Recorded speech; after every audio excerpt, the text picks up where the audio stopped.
And before lunch on Friday, November 10th, Asa Hutchinson made his way to Little Rock to officially file to run for president in Arkansas.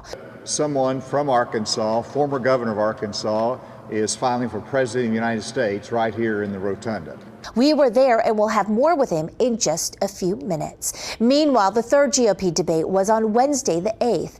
5 candidates who qualified took the stage. Florida Governor Ron DeSantis, former Ambassador Nikki Haley, Senator Tim Scott, former Governor Chris Christie, and Vivek Ramaswamy. Former President Donald Trump did not participate. Trump held his own rally just miles from the debate as it was happening. He was accompanied by Arkansas Governor Sarah Huckabee Sanders.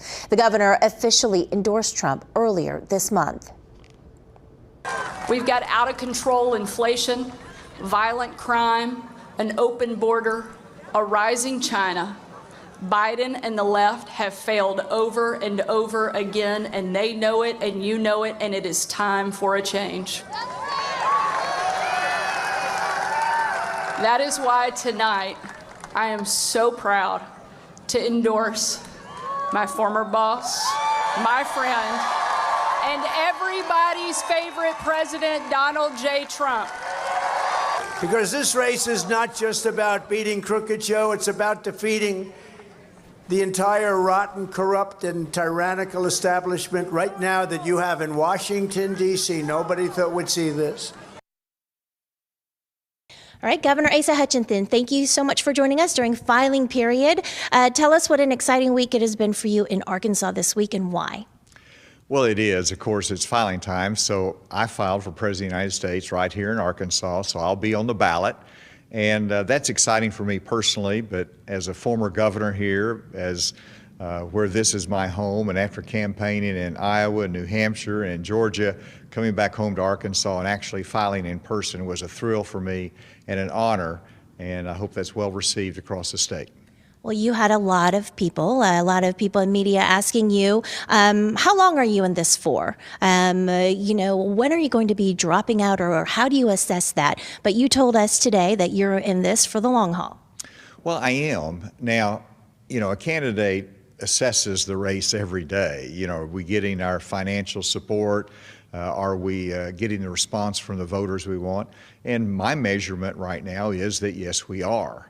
We're building that. Now, we want to see that reflected in moving up in the polls in the early states, but they are late deciders, and so you don't have a chance of winning and having an impact unless you actually get on the ballot. And the ballot deadlines are early, so we're having to make these decisions and pay the money up front to get on these ballots in the different states. So we're in there, we're doing that, and we're continuing to work it. We'll evaluate it every day, but right now, I'm blessed with the support that's growing. We're still about a year out, and you said this is a very unpredictable election. We have some interesting candidates and interesting polling. So talk to me a little bit about what you meant by unpredictable.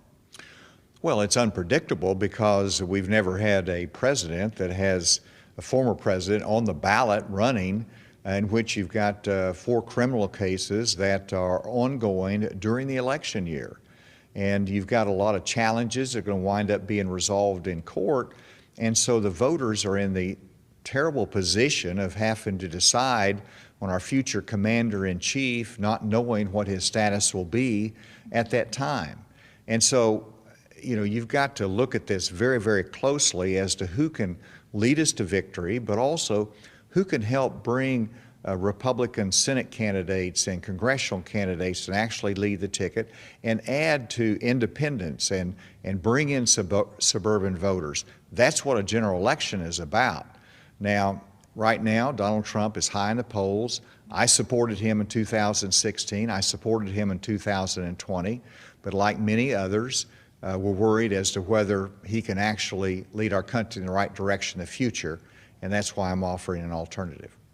Now, you offered that alternative. You have been traveling, Iowa, New Hampshire especially, and I remember one time you made a statement about some of those criminal charges, and you got booed for at least a minute. I bet that was very uncomfortable for you, and what are you hoping that Americans listen to when you spread your message? Well, part of what I need to do, and all the candidates, is just to remind the voters as to what's at stake this coming year. And so we have to lay out those facts. And if you believe that you're the best candidate to lead this country, then say so and give your reasons for it. And I did that. And of course, I was there in an audience that was filled with Trump supporters, and I respected them. And it was actually well received, even though there was a time whenever I talked about the likelihood that he will be convicted of a felony next year. So if that does happen, then what happens to all the Republican voters if Donald Trump does get the nomination? Well, here again, it's uncertain because under our Constitution, you can actually be a convicted felon. You might not be able to vote, but you can be president of the United States. And so these court cases are going to have to play out. They'll be playing out during the March primary right here in Arkansas. He'll be, right now it's scheduled to be the criminal trial at that point. And then there will be appeals from that. And so uncertainty will follow the campaign every step of the way next year. And voters are going to have to decide what's best for America. That really is the question. And you can have different feelings about the substance of the case, but what's best for America and the common good that we all cherish. And so I hope the voters look at this and say, we're better off as a country to have someone that can bring character and integrity to the White House and can lead us with strength, with dignity, and with a calm demeanor that shows the strength of the United States, but also the goodness of the United States. We have the GOP debate in South Florida this week, and you are not on the stage, unfortunately for you, Governor, but neither was Donald Trump. He was also joined in Florida by current Arkansas Governor Sarah Huckabee Sanders. What kind of statement did that make, and what were your thoughts on that? Well, first of all, it wasn't any surprise that Governor Sanders endorsed Donald Trump. They have a long relationship. He gave her the key position of White House press secretary. And so it wasn't a surprise. And so, whenever you look at the counter programming that he did during the debate, I think it showcases that he could really care less about the debate with the other candidates or the Republican Party. He wants to define our future as the Trump Party versus really the Republican Party that we have fought hard to build here in this state for years. What kind of precedent does that set when the front runner refuses to go to the Republican Party debate, the party that he's running for? Well, it really defies tradition. First of all, you look at the history of our debates. Former President Bush debated, President Reagan debated. They had to fight it out in the primary.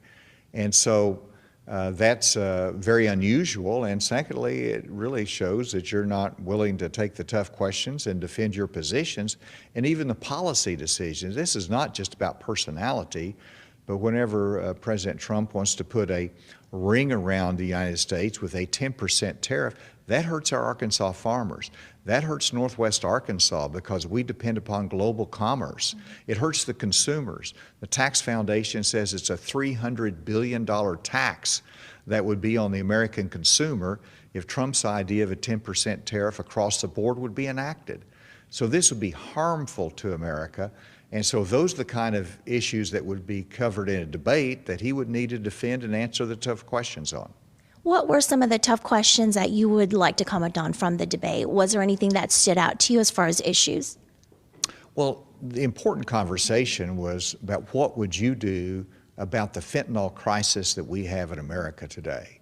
And there were some good answers there, and I would have added a few things. First of all, education and the treatment side of it is very, very important.